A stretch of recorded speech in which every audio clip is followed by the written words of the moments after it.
मैं group captain doctor कुंवर जयपाल सिंह चौहान, राष्ट्रीय अध्यक्ष पूर्व सैनिक कल्याण परिषद और सिविल सोसाइटी से जुड़ा हुआ हूँ। जब मैं 1986 में सेना में भर्ती होकर गया था, उस समय जो आगरा की मूल समस्याएं थीं, जिनकी मांगें उठाई जा रही थीं, आज जब मैं रिटायर होकर यहाँ पर आ चुका हूँ 3 साल पहले, तो वो समस्याएं मुझे उसी तरीके से दिख रही हैं। 2 ही चीज़ मैंने देखी थी, या तो दयाल बाग का मंदिर बनता हुआ, और या ये जो समस्याएं हैं एयरपोर्ट की, और दूसरी ये समस्याएं।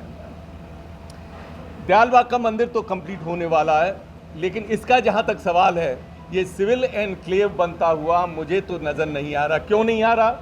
जैसे हमारे सोसाइटी के सचिव ने कहा कि जब पैसे का ही इंतज़ाम नहीं है, टेंडर ही नहीं हुए हैं, पैसा ही नहीं है, तो कंस्ट्रक्शन कहाँ से शुरू होगा? सिर्फ ये भ्रामक अफवाहें हैं कि अगस्त में सिविल एनक्लेव का कार्य शुरू हो जाएगा। बड़ी हास्यप्रद लगा मुझे कुछ दिन पहले अखबारों में कि सिविल एनक्लेव के लिए बाउंड्री और गेट का काम कंप्लीट हो जाएगा। क्या सिविल एनक्लेव सिर्फ बाउंड्री और गेट है? आगरा के पास सबसे बड़ी समस्या हो गई है, यहाँ से प्रदूषण ताज के कारण सारी चीज़ें यहाँ से चली गई। लोगों के पास रोजगार नहीं है, रोजगार है सो 10 से 15 हज़ार का होटल खाली पड़े हुए हैं। और ये एक, मैं खुल के कहना चाहता हूँ, दिल्ली लॉबी इसको करने नहीं देगी, और हमारे जनप्रतिनिधि, उनके अंदर इच्छा शक्ति नहीं है।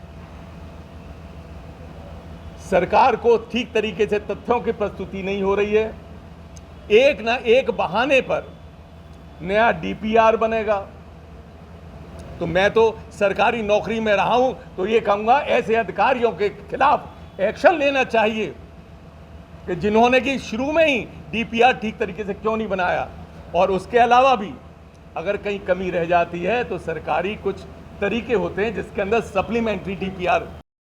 Sharma, secretary civil society of Agra.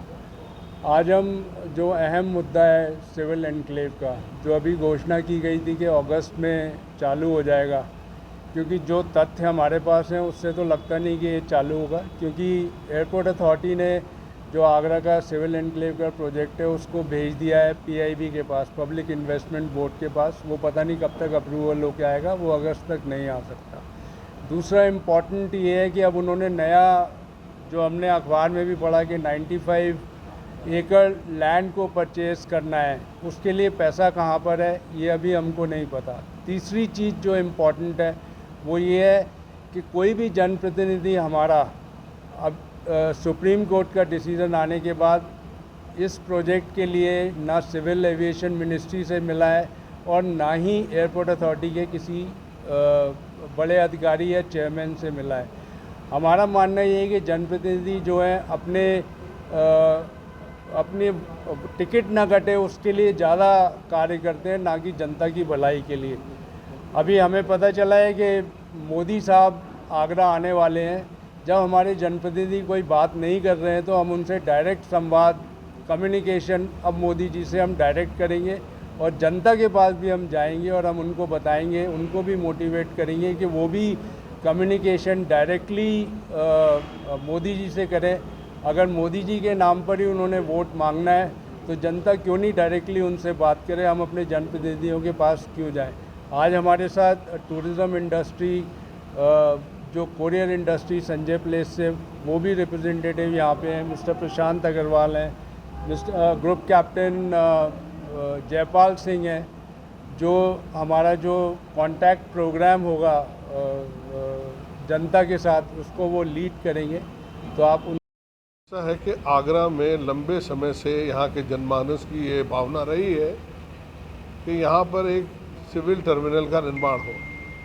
पहले ऐसा लगता था कि शायद सिविल टर्मिनल जो है वो लग्जरी के लिए या अमीर लोगों के लिए होता है, लेकिन आजकल हवाई यात्रा एक ज़रूरत बन गई है, एक क्विक यात्रा का साधन है। और आपको पता होना चाहिए कि आगरा के आसपास इटावा तक इधर आप देखिए भरतपुर, मथुरा, तमाम ये एटा, मैनपुरी, सब जगह कहीं कोई एयरपोर्ट नहीं है।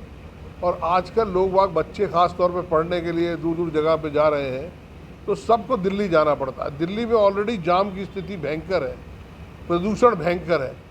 आगरा एक ऐसी जगह है जहाँ पे अगर एयरपोर्ट होता है तो उसका लाभ पर्यटन को तो बहुत, हम पर्यटन उद्योग से जुड़े हुए हैं, मैं खुद गाइड एसोसिएशन के प्रेसिडेंट के नाते कितनी बार हमने इस सरकार से मांग की है कि आगरा में एक सिविल एयरपोर्ट बनाया जाए, उसकी कैपेसिटी बढ़ाई जाए।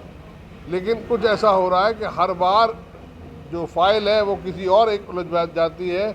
मुझे ऐसा लग रहा है कि कुछ राजनीतिक इच्छा शक्ति की कमी लग रही है। इसलिए हम ये चाह रहे हैं कि ये इसको एक जनता के बीच ले जाके एक जन आंदोलन बना के अपने जो दिल्ली में जो अधिकारी बैठे हैं या मंत्री बैठे हैं उनसे संवाद लेके इसको जल्दी जल्दी उठाएं।